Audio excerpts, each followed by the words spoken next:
Kristan oo ahaa mid ka mid ah duuliyaashii diyaaradihii helikabtarka ee Black Hawk Down ayaa yiri goor subax ah ayaa markiiba ka toosay hurdada kadib markii aan maqlay jugtii koowaad ee weerarka. Kristan oo warramayay wargeyska Mareykanka ee Daily Beast ayaa intaas ku daray waxaan xasuustaa anoo naftayda ku leh jugta weerarkaas oo ahayd mid weyn waa iska caddahay in cidda fulisay yihiin oo kaliya ciidamada Mareykanka sababtoo ah waqtigaas ma jirin cid kale ama ciidamo Soomaaliyeed oo haystay xoog ciidan oo noocaas oo kale ah. sarkaalkan oo diyaaradii uu saarnaa ay dul heehaabaysay magaalada Muqdisho ilaa abaaro 2 duhurnimo ee 12 bishii Luulyo 1993 ayaa xusay in maalinimadaas isaga ay u ahayd maalin uu jawigeedu aad u xasiloonaa ilaa uu ka arkay qiiqa hawada isku shareeray oo ka kacay meel ka agdhow. dagaal xoogan oo galaaftay nolosha dad badan oo Soomaali ah ayaana goobtaasi ka dhacay kadib markii ciidamada Mareykanka la siiyay xog khaldan oo la xiriiday in General Aidid uu madax sare kula shiriyay gurigiisa. dhacdadaas oo abaar 3 galabnimo ee isla maalinimadaas lagu arkay iyadoo xaafadaha magaalada Muqdisho 10 diyaaradood oo nooca qumaatiga u kacaya ee helikabtarka Black Hawk Down ku duulaya joog hoose waxayna 16 gantaal iyo in ka badan 2,000 oo rasaas oo nool ku fureen dadkii joogay agaarka hotelka Olympic ee hadafku uu ahaa gurigii uu lahaa General Cabdi Xasan Cawaale Qaydid lana rumaysnay inuu ku jiro hogaamiyihii USC General Maxamed Faarax Aidid. sarkaalkan oo magaciisa ku soo koobay Kristan isla markaana codsaday inaan la aqoonsan haybtiisa ayaa bixiyay xogo badan oo xasaasi ah oo ku saabsan howlgalkii dagaalkii Xamar ee 1993 wuxuuna yiri burburinta hotelka oo kaliya khasaaraha kuma aysan eekayn ee waxay sidoo kale dad badan ku tooganayeen inta u dhaxaysa jidka isku xidha isgoysyada howlwadaag iyo baar u baxay magaalada Muqdisho. umana malaynaya in saraakiishii Mareykanka ee amartay weerarkaasi ay filayeen inay dad rayid ah ay waxyeelo soo gaadho. halka dhanka kalena burburkii hotelka gudihiisa kadib aan xitaa ciidankii Mareykanku aysan hubin xogtii beenowday ee ahayd in Aidid iyo raggiisa ay goobtaasi ku shirayeen. maalintaas ciidamada sida gaarka ah u tababaran ee Mareykanka waxay bilaabeen inay fuliyaan howlgalkii la baxay Michigan. isla galabnimadaasna waxay ciidamada Mareykanku durba bilaabeen inay fuliyaan howlgalkii la baxay Michigan. ciidamada sida gaarka ah u tababaran ee Mareykanka oo huwanaa magaca howlgalka qaramada midoobay iyo UNISOM waxay dagaalo qaraar la galeen General Aidid iyo ciidankiisa kadib markii qaramada midoobay iyo Mareykankuba ay ku baaqeen in la soo xiro Allah u naxariistay General Aidid sidoo kale abaalmarin dhan $25,000 ay dul dhigeen qofkii gacanta ku soo dhigay hogaamiyahan. hase ahaatee dagaalkaas ayaa sii xoogaystay waxaana goor sii horeysay intii uu dagaalku socday lagu dilay ciidamo ka tirsan UNISOM ay ku jireen 24 ka tirsanaa ciidamada Pakistan oo u joogay howlihii nabad ilaalinta. waxaana weerarkii cirka ee helikabtaradii Black Hawk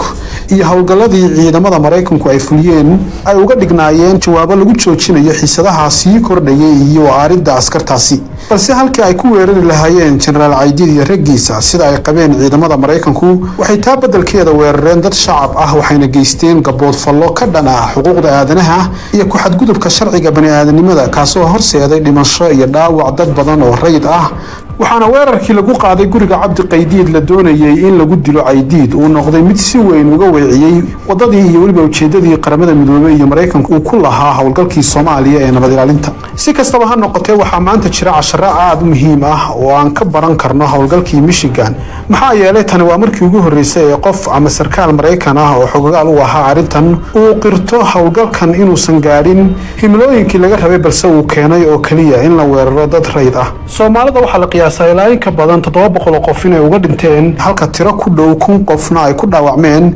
waxaana isla duqeymaha Aasiyana ku nafwaayay 4 wariye oo ka soo jeeday wadamada Yurub sida laga soo xigtay gudidii heerka caalamiga ah ee ICRC. natiijada dagaalkaas ee ciidamada Mareykanku fuliyeen ayaa u muuqday howlgallo military oo gardarro ah oo lagu qaaday shacabkii Soomaaliyeed oo badankoodu ahaa odayaal dhaqameedyo iyo waliba duubab kuwaas oo ka shirayay sidii Aidid loogu cadaadin lahaa inuu nabad qaato. waana tii ay saxafiyiintii soo tabinaysay wararkii gudaha Soomaaliya ku sheegeen in weerarkii Michigan ee dhacay 12 bishii July 1993 uu mideeyay isla markaana kiciyay dareenkii shacabkii Soomaaliyeed kuwaas oo hal dhinac uga soo wada jeestay ciidamadii Mareykanka. waxayna tani horseeday in awoodii ay u wareegto Aidid iyo waliba taageerayaashiisii ciidanka sida gaarka u tababaran ee Mareykanka oo markii dambe la wareegay hogaanka dagaalka ayaa 3 Oktoobar 1993 howlgallo military oo ismiidaamin ah ka fuliyay bartamaha koonfureed ee magaalada Muqdisho saacad markii uu howlgalku socdayna diyaaradii ugu horeysay ee Black Hawk ayaa la soo riday halka 30 daqiiqo kadibna diyaaradii labaad dhulka la soo dhigay inta waxaa dheeraa oo shaashadaha telefishinadu baahiyeen sawirada askartii Mareykanka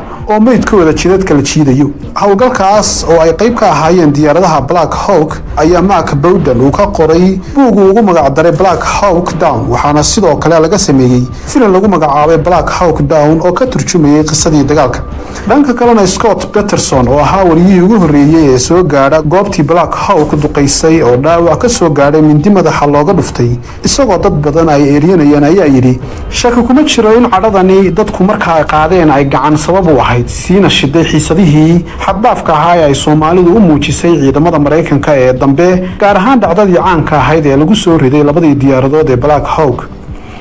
iyadoo ciidamadii Mareykanka iyo kuwii qaramada midoobay ay ugu dambeyn ka baxeen Soomaaliya horaantii 1990kii ayay Human Rights Watch warbixinteedii isla sanadkaasi ka soo saartay Soomaaliya oo ay ku sifaysay in weerarkii dhacay lagu laayay saxafiyiin iyo 18 askari oo Mareykan ah oo u ekaa weerar ba'an mas'uuliyad darro ka timid saraakiishii Mareykanka ee horkacay howlgalkaasi dhankiisana Kate Richback oo ahaa wariyihii hore ee Muqdisho u joogay Washington Post ayaa ku qoray buugiisa uu cinwaanka uga dhigay Out of America ma aysan jirin cid danka lahayd in la xuso tirada saxda ahayd ee ka dhimatay Soomaalida sidoo kale sarkaalkii diyaaradda Black Hawk ayaa isna inta ku daray waxaan haysanay liis rag ah oo bartilmaameedkayagu ahaa laakiin markii dagaalku soo dhamaadeen ma aanu arag hal qof oo kamid ah liiskan oo lagu dilay weerarkaasi